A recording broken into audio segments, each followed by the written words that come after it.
Me di cuenta que la grabación se había cortado y así.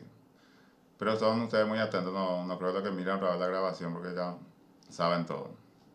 Entonces vuelvo a esto. Sin embargo, la objetividad, la sensibilidad y una perspectiva transcultural no implican que los antropólogos deben ignorar los estándares internacionales de justicia y moralidad.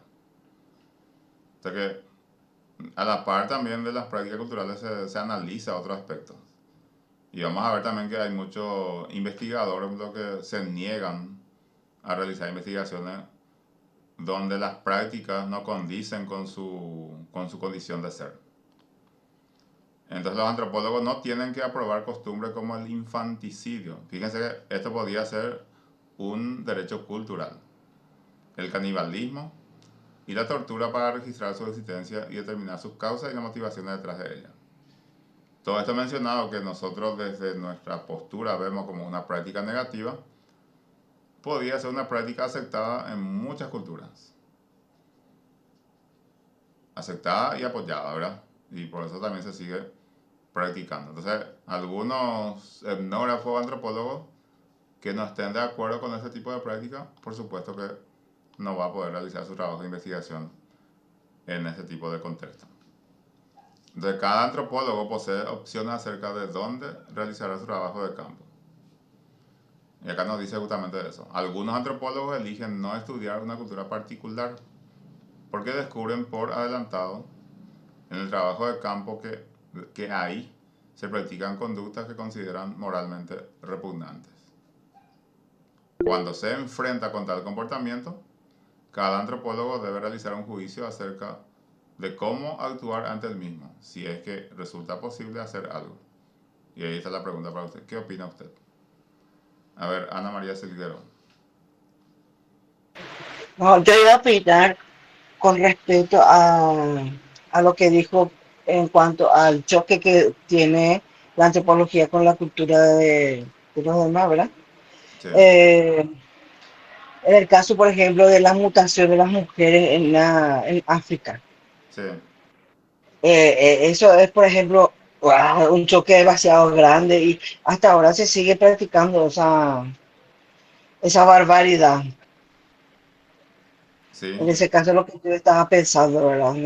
Sería muy difícil una investigación objetiva en ese sentido, ¿verdad? así es, Porque te toca mucho la humanidad, si no sos de la misma cultura. exactamente. Entonces, uno muchas veces ni siquiera con la imaginación alcanza a, en un nivel de la práctica cultural en muchos casos. Y más todavía cuando somos testigos, por supuesto que nosotros vamos a evaluar también desde nuestra formación. Porque nosotros cada situación validamos de acuerdo a la formación moral que tenemos o la formación cultural que tenemos. Es muy difícil que una persona salga de su eticidad, que salga de su moralidad, que salga de su formación cultural para evaluar una situación específica. Y por supuesto que una práctica ya que atenta con lo que nosotros conocemos hoy, el tema de los derechos humanos, sí, eso podría ser de un impacto mucho más significativo. Y tenemos el otro capítulo, por qué y cómo cambian las culturas. Y vamos a encontrar motivos, ¿verdad? Una forma, o la primera forma que nosotros mencionamos es la difusión. También se le dice préstamo de rasgo entre culturas. Justamente una de las teorías más aceptadas es el difusionismo. O sea, que va a afirmar que la cultura nació en algún lugar y empezó a expandirse por diferentes lugares. En este caso, cuando hablamos de esto, de la difusión o el préstamo, tal intercambio de información y productos se ha realizado a lo largo de la historia humana porque las culturas nunca han estado aisladas. Siempre se ha buscado los contactos. Siempre ha existido justamente el contacto entre grupos vecinos y se ha extendido sobre grandes áreas. Acá ya menciona Fran Boas, que también es un teórico que a quien nosotros le vamos a estudiar. Y acá también hay una diferencia entre la difusión directa y la difusión forzada, que se le podía pedir en el examen para que hagan esa distinción. La difusión es directa cuando dos culturas comercian, se casan o hacen la guerra entre ellas. Y la difusión resulta forzada cuando una cultura subyuga a otra e impone su costumbre al grupo que domina. Situación similar que ocurrió en casi todos los países latinoamericanos. O sea que en ningún caso nosotros vamos a encontrar en la historia que cuentan los españoles que la difusión ha sido forzada, sino que vamos a encontrar que todo lo que se ha establecido se ha hecho sobre la base de consenso. ¿Por qué? Porque cuentan desde una mirada europeizante, no cuenta un nativo, por ejemplo, lo que ocurrió en ese lugar. El segundo mecanismo es la aculturación. Es el intercambio de características culturales que resultan cuando los grupos tienen contacto continuo de primera mano. Las culturas de cualquier grupo o de ambos grupos pueden cambiar por este contacto, porque es como también adoptan la práctica del otro y puede dejar de lado su propia práctica. Entonces, con la aculturación, parte de las culturas cambian, pero cada grupo permanece distinto. ¿Por qué? Porque también se considera el origen. En situaciones de contacto continuo, las culturas pueden intercambiar y mezclar alimentos, recetas, música, baile, vestimenta, herramientas, tecnologías e idiomas. O sea que muchas veces ya no se sabe, y muchos aspectos, incluso muchas prácticas que uno considera como paraguayas hoy día, también va a encontrar que por lo menos o como mínimo hay duda de dónde se ha originado. Luego tenemos la invención independiente. Esto podría ser más original. El proceso mediante el cual los humanos innovan y encuentran soluciones creativas a los problemas. Es un tercer mecanismo de cambio cultural. Y esto podría surgir fuera de todo tipo de contacto. Por eso se le dice invención independiente. Ya es una respuesta de carácter emergente que en un grupo cultural puede surgir. El término globalización abarca una serie de procesos, incluido difusión y aculturación, que trabajan para promover el cambio en un mundo donde las naciones y la gente se encuentran cada vez más vinculados y son mutuamente dependientes. Ahí es como que desaparece la frontera física y se crea un universo mucho más extenso donde ya no se habla de los límites así territoriales, sino ya se realiza en forma conjunta. Así, la difusión, la migración y el colonialismo han llevado rasgos y patrones culturales a diferentes áreas del mundo. La colonización, por ejemplo, puede ser un concepto europeo, pero esto, por ejemplo, para un concepto nativo puede ser la esclavitud. Porque no es lo mismo decirlo vamos a ir a colonizar que decir vamos a ir a esclavizar. Porque la lógica también eso nos dice, ningún sujeto que tenga la intención de descubrir o conquistar lo haría para renunciar a su libertad y someterse a una esclavitud, sino lo contrario. Es para someter y no es para ser sometido. No hace falta profundizar demasiado para comprender la lógica en ese sentido. Y los mecanismos de cambio cultural incluyen la difusión, la aculturación y la invención independiente. Entonces, por ejemplo, se les solicita a ustedes cuáles son los mecanismos de cambio cultural. Ustedes van a encontrar la difusión, la aculturación y la invención independiente. Y lo que sobrevuela todo esto entonces va a ser el tema de la globalización. Y también tenemos conceptos como el enfoque EMIC y el enfoque ETIC de la cultura.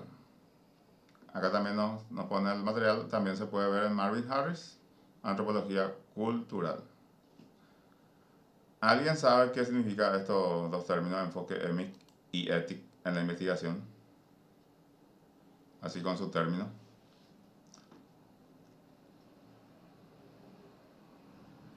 No, profe. Bueno, entonces vamos a saber qué son estos conceptos que quizás sean nuevos para la mayoría. En una investigación etnográfica eh, se trata de considerar siempre los juicios, tanto locales como también el juicio del investigador.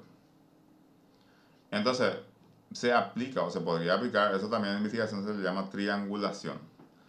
¿Por qué? Porque se aplican métodos diferentes como para que finalmente también se pueda saber si los resultados son muy diferentes o son parecidos. Entonces los aspectos éticos, el enfoque ético, representa las perspectivas del investigador. Representa las perspectivas científicas, vamos a decir.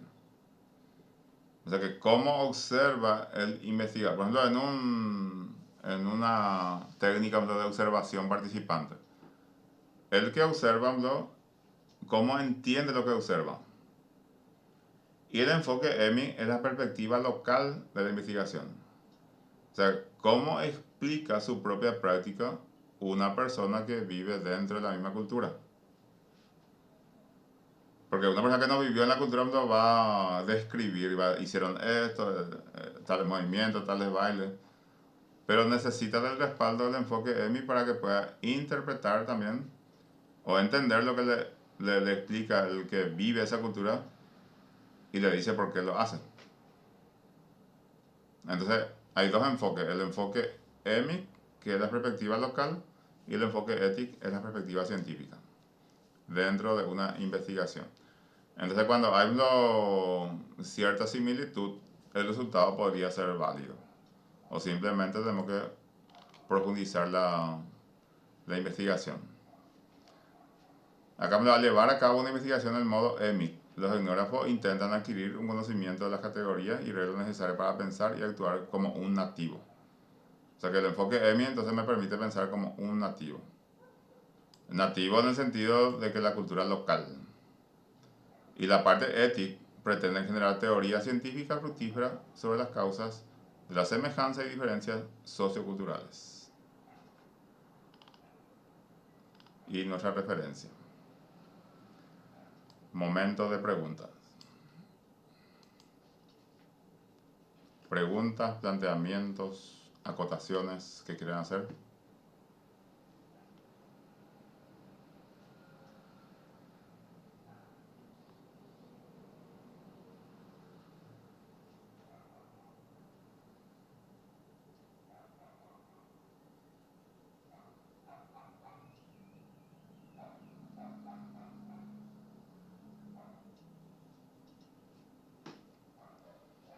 A ver, ¿alguna pregunta, alguna opinión, algún registro que tengan en cuanto a anotación?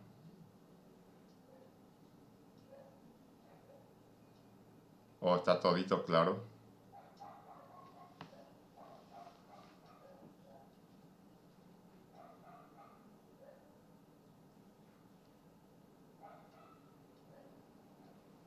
Sí, está bien. En un momento pensé que mi micrófono no estaba abierto. A ver. Puede ser Mirar Ibáez. Hola, profe. ¿Se me escucha? Sí. Ok. Mi pregunta es sobre un tema que tocamos hoy, que fue sobre derecho cultural y derecho humano. El cómo cuando un antropólogo va a otra cultura, él tiene que ser objetivo pese a que básicamente hay prácticas de esa cultura que a él no le parecen moralmente aprobadas o éticas. Sí. Ya sea como, no sé, un ejemplo que en países que son orientales, no sé, un ejemplo India, que ahí a las niñas apenas menstruan ya son dignas de casarse, tipo suelen casarse muy jóvenes. Y un antropólogo diría, eso está moralmente mal visto en mi cultura. Tipo, él simplemente tiene que ignorar esos hechos que a él le parecen moralmente incorrectos o cómo sería eso. Sí, es lo que ellos hacen cuando... Porque generalmente son en términos sencillos, ignógrafos que son pagados por las universidades. Entonces ellos preguntan a qué cultura le va a investigar en profundidad, porque ya se saben los datos así menores. Entonces cuando maneja la cultura, porque ese hecho de estar muy en desacuerdo con las prácticas culturales, eso podría representar un sesgo. Solamente en ese sentido, pero también habrá otro que sí no le importaría con tal de llegar a la objetividad más profunda, entonces sí puede también ir a ese tipo de cultura cuyas prácticas no condice con su moralidad. De hecho que particularmente yo pienso que el investigador en su carácter de objetivo, eso debe quedar en un segundo plano, porque si yo ya califico la práctica del otro antes de hacer una investigación, es como que es una contradicción. Entiendo. Gracias, profe. Gracias a vos. A ver, Kiara. Profe, yo te quiero preguntar algo que se me quedó como esa duda en la mente. Sí. Yo había preguntado, en una de las diapositivas luego está, ¿qué se puede hacer cuando los derechos culturales interfieren con los derechos humanos? Y nos habías preguntado, y ahí, como recuerdo, Ana María hizo una acotación de una práctica que se hacía, pero al final no se respondió qué se puede hacer en ese caso. Y yo te pregunto a vos, y nos dijiste que podemos, por ejemplo, ir perfeccionando nuestra respuesta para el examen hasta Claro. hace rato. Bueno, ahí en Pero, primer lugar es importante que se asuma una postura. Si yo asumo la validez de la Declaración Universal de los Derechos Humanos, por supuesto que todo lo que atenta contra los derechos humanos tendrán un criterio incorrecto. Ahora, si yo no reconozco la validez de la declaración y sus 30 artículos, por supuesto, entonces voy a mirar el criterio de relativismo cultural y voy a considerar como válida cualquier tipo de práctica que ocurra dentro de la cultura. En ese sentido, no hay una respuesta así única, vamos a decirle. ¿Por qué? Porque depende mucho cómo ustedes comienzan a responder. Me pueden decir, bueno, a la Declaración Universal de Derechos Humanos, ningún tipo de práctica puede contraponer, por lo tanto, cualquier tipo de práctica que no esté conforme a lo que indican los artículos de esa declaración, entonces sería una práctica incorrecta. Pero puede también tener una mentalidad mucho más libre y decir que los derechos humanos no consideró todos los aspectos para su elaboración. Por lo tanto, se tiene que respetar lo que se practica en cada cultura, porque caso contrario también vamos a caer en lo que se llama el etnocentrismo. Yo por eso le decía que el criterio así de la construcción personal es muy importante, porque eso es lo que finalmente ustedes le van a sostener, van a defender. Es una pregunta abierta lo que te quiero decir, Kiara. ok, o sea, sería una apreciación personal entonces la pregunta. Claro, porque ahí también uno asume pues su condición de adepto o no. Adepto en el sentido por la Declaración Universal. O tiene una mentalidad que va a permitir que las prácticas culturales sí son válidas en cualquiera de sus dimensiones. Pero sí nosotros así, desde una justicia, vamos a decirle, universal, la práctica cultural que no condice con los derechos humanos, entonces podemos decir que es incorrecto. Pero se sigue haciendo. Eso es también el otro tema. Profe, pero si es que va en contra de los derechos humanos, por ejemplo, así en serio, una práctica cultural, ¿verdad? Sí. Pero se podría, por ejemplo, llegar a tomar acciones legales en ese caso o no. Por ejemplo, eso es algo que se podría llegar a hacer o no, no tanto. Depende de la legislación de ese país, donde se practica. De hecho que es una cuestión aceptada, por eso se sigue haciendo. Y no es una cuestión que forma parte de los hechos punibles. Desde afuera, pero no se puede intervenir en un país, a menos que exista algún convenio muy especial en ese tipo de casos. Y mucho menos pues lo va a firmar un convenio un país que quiera mantener ese tipo de práctica. Entonces dentro de su ámbito va a seguir practicando y es muy probable que no sean miembros de este tema de las Naciones Unidas, por ejemplo. O la UNESCO, así. Porque hay muchos países que no son miembros. Entonces al no ser miembro no registra la Declaración Universal. Porque no es un imperativo, sino un gobierno que no esté de acuerdo, entonces no se va a las reuniones ni se registra.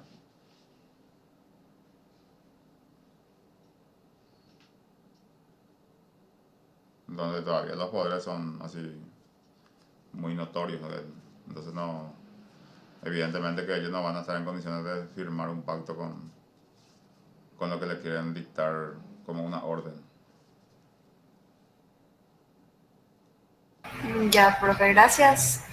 Si te confundís más, eso también te va a permitir pensar en más profundidad. Está bien.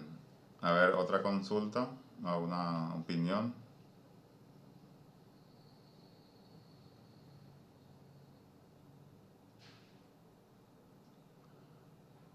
Bueno, entonces esto es el cierre de la unidad 2. La siguiente semana arrancamos la unidad 3. El mismo estilo también en cuanto al planteamiento. De momento yo le agradezco muchísimo la participación, la atención y nos reencontramos entonces la siguiente semana. Muchísimas gracias a todos y que tengan buenas tardes. Gracias, profe. Gracias a todos. Gracias, profe. Gracias, profe. Gracias, profe. Chao, chao. Chao, gracias. Gracias, profe. Chao. Gracias.